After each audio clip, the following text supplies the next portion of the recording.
सिंगोली तहसील के कवई गांव में 28 जो कार्रवाई की गई थी, जिसके बाद किसान बाल किशन धाकर कलेक्टर कार्यालय के बाहर धरने पर बैठे हुए थे।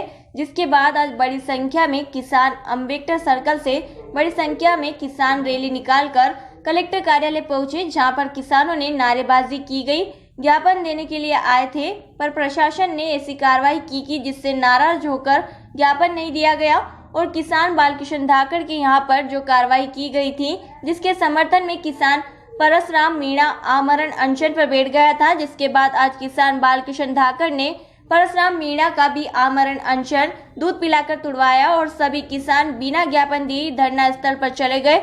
धरने के 13वें दिन सभी किसान 13वीं मनाएंगे और विरोध प्रदर्शन करेंगे। किसानों के साथ रैली में रतलाम के जिला पंचायत सदस्य डीपी धाकर, सत्यनारायण पाटीदार, राजकुमार अहिर, तरुण बाहेती, उमरा से गुजर आदि कई किसान और कांग्रेस कार्यकर्ता मौजूद रहे।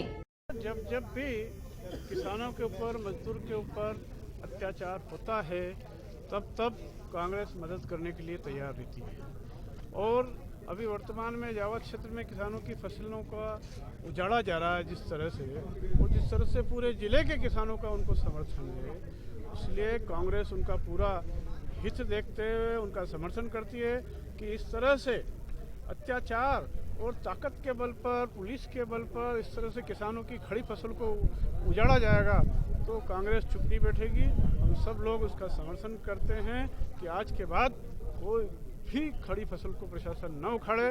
भारतीय जनता पार्टी की सरकार खाली नाम से किसानों की बात करती है, काम किसानों के खिलाफ करती है, किसानों की आय दुगना करने की बात करती है, लेकिन आय तो आधी रह गई और किसानों के उपयोग में चीज़ें जो आती है उसके दाम दुगने हुए हैं। ऐसी स्थिति में कथनी और करनी में भारतीय जनता पार्टी का जो अंतर है उसको किसान मिटा के रहेंगे और आने वाले चुनाव में सबक सिखा के रहेंगे। देखिए, हमारे जावत विधानसभा में किसानों के साथ अत्याचार हो रहा था।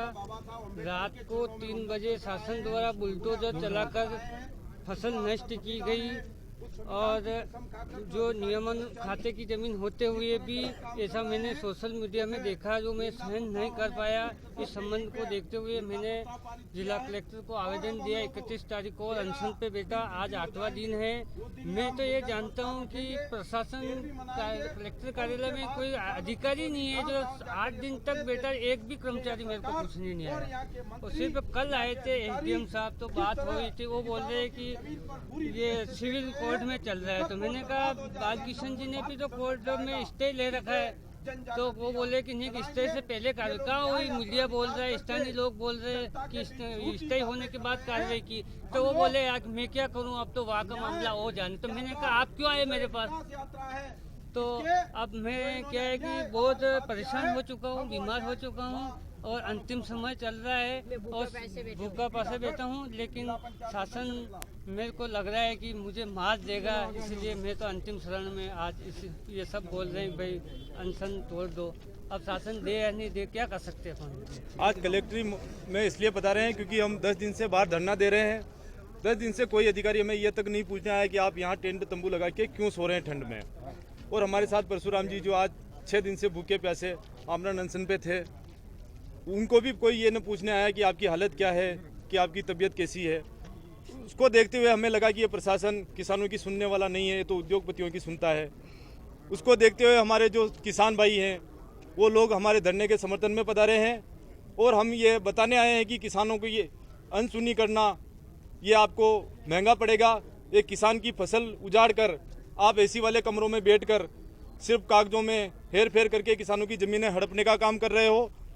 ये किसानों के साथ अन्याय नहीं चलेगा।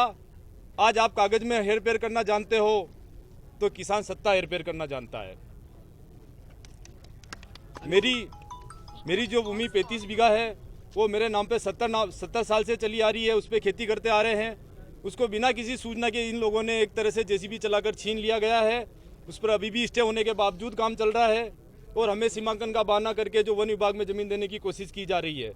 मैं कहना चाहता हूँ कि मेरी ज़मीन में छोड़ने के लिए तैयार हूँ अभी, लेकिन 70 साल से जिस पटवारी और गिरदावर ने मेरी उस ज़मीन पे मुझे फसल का जो देते आए हैं, सीमांकन फसल का लिखते आए हैं खसरे में, उन सभी को आप सस्पेंड कर दो। मेरी ज़मीन में आज ही छोड़ता हूँ।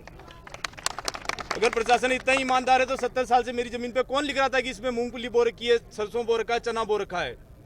जो तहसीलदार 24 तारीख को आता है उसको आते ही सुबह पता चल जाता है कि इसका अतिक्रमण है और बिना किसी कागज बताए डायरेक्ट सीधे जेसीबी चलाकर मेरी खेत को उजाड़ के चला जाता है।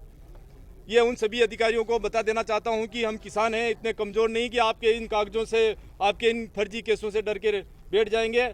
ये हमारी लड़ाई जहाँ तक लड़ सकते हैं वहाँ तक लड़ेंगे। आपके साथ कितने किसान और इस तरह से प्रभावित हो रहे हैं और अभी मेरे कितने बैठे थे आपके साथ धरने पे? मेरे साथ 10-20 किसान बैठे थे और मेरे अलावा इस मामले को लेकर कम से कम 500 किसान और परेशान होने वाले आने वाले समय में एक एक किसान को चुन चुन के उनकी ज़मीनें छीनी जाएगी।